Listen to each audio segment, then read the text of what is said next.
Praktisi hukum menilai jika putusan MK soal perpanjangan masa jabat pimpinan KPK bersifat anomali.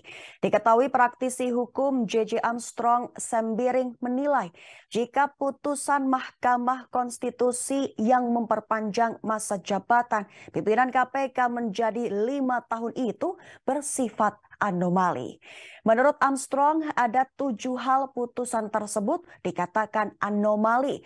Hal itu diungkap dalam keterangan tertulis Minggu 28 Mei 2023. Pertama, soal putusan Mahkamah Konstitusi yang membuat norma baru dengan memperpanjang masa jabatan pimpinan KPK. Hal itu menurutnya melampaui kewenangan Mahkamah Konstitusi karena Undang-Undang Dasar 1945 mengatur pemerintah dan DPR sebagai pembuat undang-undang dan norma di dalamnya atau positif legislator. Kedua, jika merujuk berdasarkan referensi pada putusan-putusan MK sebelumnya, materi gugatan yang sifatnya open legal policy atau kebijakan hukum terbuka seperti yang diajukan Nurul Gufron, maka Hakim Konstitusi akan menolak gugatan tersebut. Ketiga, putusan MK itu secara implisit atau tidak langsung juga terseret ke dalam muatan politik praktis, di mana sudah mencampuri urusan DPR dengan mengatur masa jabatan dan batas usia pimpinan KPK. Keempat, berlaku masa jabatan 5 tahun juga ditujukan kepada Dewan Pengawas KPK, bisa menimbulkan konflik kepentingan.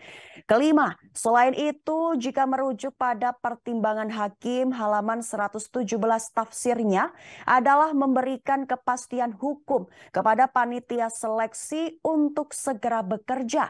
Namun putusan MK tidak bisa ditafsirkan sendiri.